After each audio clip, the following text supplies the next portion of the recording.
तुलसी विवाह की पौराणिक कथा। एक बार शिव ने अपने तेज को समुद्र में फेंक दिया था।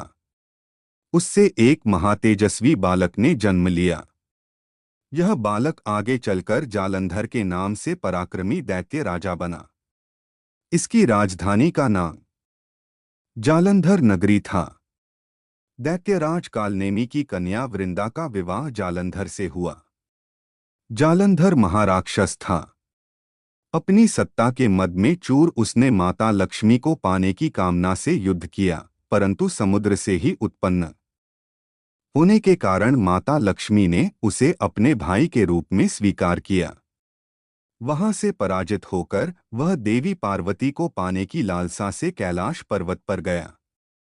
भगवान देवाधिदेव शिव का ही रूप धर कर माता पार्वती के समीप गया, परंतु मां ने अपने योग बल से उसे तुरंत पहचान लिया तथा वहां से अंतर्ध्यान हो गईं। देवी पार्वती ने क्रुद्ध होकर सारा वृतांत भगवान विष्णु को सुनाया। जालंधर की पत्नी वृंदा अत्यंत पतिव्रता स्त्री थी। उसी के पतिव्रत धर्म की शक्ति से जालंधर न तो मारा जाता था और न ही पराजित होता था। इसीलिए जालंधर का नाश करने के लिए वृंदा के पतिव्रत धर्म को भंग करना बहुत आवश्यक था।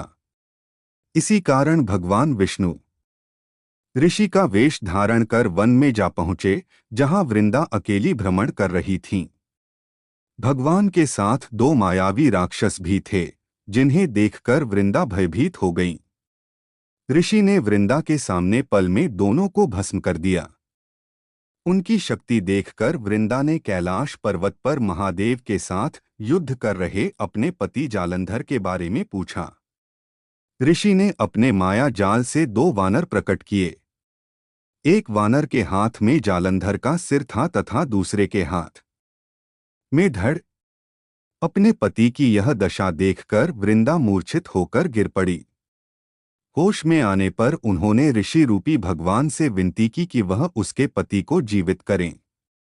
भगवान ने अपनी माया से पुनः जालंधर का सिर धड़ से जोड़ दिया, परंतु स्वयं भी वह उसी शरीर में प्रवेश कर गए। वृंदा को इस छल का तनिक भी आभास न हुआ। जालंधर बने भगवान के साथ वृंदा पतिव्रता का व्यवहार करने लगी, जिससे उसका सतीत्व भंग हो गया। ऐसा होते ही वृंदा का पति जालंधर युद्ध में हार गया। इस सारी लीला का जब वृंदा को पता चला तो उसने क्रुद्ध होकर भगवान विष्णु को हृदयहीन शिला होने का श्राप दे दिया। अपने भक्त के श्राप को भगवान विष्णु ने स्वीकार किया और शालिग्राम पत्थर बन गए। सृष्टि के पालनकर्ता के पत्थर बन जाने से ब्रह्मांड में असंतुलन की स्थिति हो गई। यह देखकर सभी देवी देवताओं ने वृंदा से प्रार्थना की वह भगवान विष्णु को श्राप मुक्त कर दे। वृंदा ने भगवान विष्णु को श्राप मुक्त कर स्वयं आत्मदाह कर लिया। जहां वृंदा भस्म हुई वहां तुलसी का पौधा उगा। भगवान विष्णु ने वृंदा से कहा, हे वृंदा, तुम अपने सतीत्व के कारण मुझे लक्ष्मी से भी अधिक प्रिय हो गई हो। अब तुम तुलसी के रूप में सदा मेरे साथ रहोगी। तब से हर साल कार्तिक महीने के देवउठावनी एकादशी का दिन तुलसी विवाह के रूप में मनाया जाता है। जो मनुष्य भी मेरे शालिग्राम रूप के साथ तुलसी का विवाह करेगा उसे इस लोक और परलोक में विपुल यश प्राप्त होगा। उसी दैत्य जालंधर की यह भूमि जलंधर नाम से विख्यात है। सती वृंदा का मंदिर मोहल्ला कोट किशनचंद में स्थित है। कहते हैं कि इस स्थान पर एक प्राचीन गुफा भी थी जो सीधी हरिद्वार तक जाती थी। सच्चे मन से 40 दिन तक सती वृंदा देवी के मंदिर में पूजा करने से सभी मनोरथ पूर्ण होते हैं। जिस घर में तुलसी होती हैं, वहां यम के दूत भी असमय नहीं जा सकते। मृत्यु के समय जिसके प्राण मंजरी रहित तुलसी और गंगा जल मुख में रखकर निकल जाते हैं, वह पापों से मुक्त होकर वैकुंठ धाम को प्राप्त होता है। जो मनुष्य तुलसी व आमवलों की छाया में अपने पितरों का श्राद्ध करता है, उसके पितर मोक्ष को प्राप्त हो जाते हैं। दूसरी कथा सुनिए। बुढ़िया माई को मुक्ति दी। तुलसी माता की कहानी। कार्तिक महीने में एक बुढ़िया माई तुलसी जी को सींचती और कहती कि हे तुलसी माता, सत की दाता, मैं तेरा बिडला सींचती हूँ।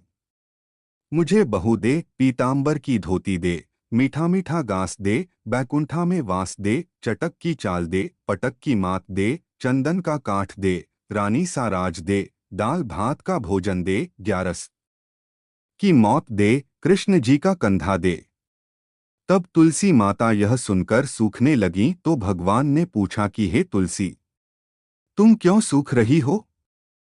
तुलसी माता ने कहा कि एक बुढ़िया रोज आती है और यही बात कह जाती है, मैं सब बात तो पूरा कर दूंगी, लेकिन कृष्ण का कंधा कहाँ से लाऊंगी? तो भगवान बोले, जब वो मरेगी तो मैं अपने आप कंधा दे आऊंगा। तू बुढ़िया माई से कह देना। जब बुढ़िया माई मर गई, सब लोग आ गए। जब माई को ले जाने लगे तो वह किसी से न उठी। तब भगवान एक 12 बरस के बालक का रूप धारण करके आए। बालक ने कहा, मैं कान में एक बात कहूंगा तो बुढ़िया माई उठ जाएगी। बालक ने कान में कहा, बुढ़िया माई मन की निकाल ले, पीतांबर की धोती ले, मीठा मीठा घास ले, बेकुंठा का वास ले, चटक की चाल ले, पटक की मात ले, कृष्ण जी का कंधा ले। यह सुनकर बुढ़िया माई हल्की हो गई। भगवान ने कंधा दिया और बुढ़िया माई को मुक्ति मिल गई। हे तुलसी माता, जैसे बुढ़िया माई को मुक्ति दी वैसे सबको देना।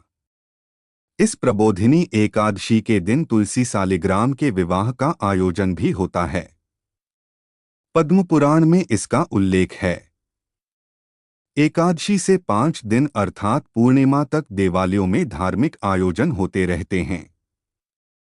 विवाह करने के इच्छुक व्यक्ति एकादशी से 3 माह पूर्व से तुलसी के पौधे का सिंचन पूजन प्रारंभ कर देते हैं।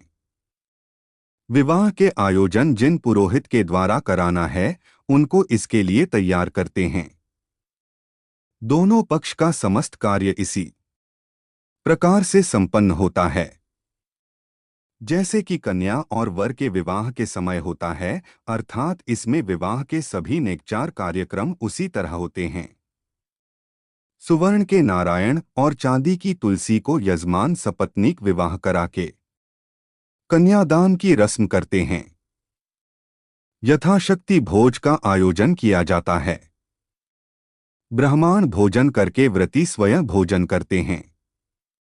प्रायः जिनके कन्या नहीं हैं, शास्त्र उनको अपनी कन्या की भांति तुलसी का विवाह संपन्न करने का आदेश देते हैं। आप लोगों से विनम्र निवेदन है कि इस वीडियो को ज्यादा से ज्यादा लोगों को शेयर करें और सब्सक्राइब करें। भगवान नारायण आप सभी की हर मनोकामना पूरी करें। जय श्री नारायण की।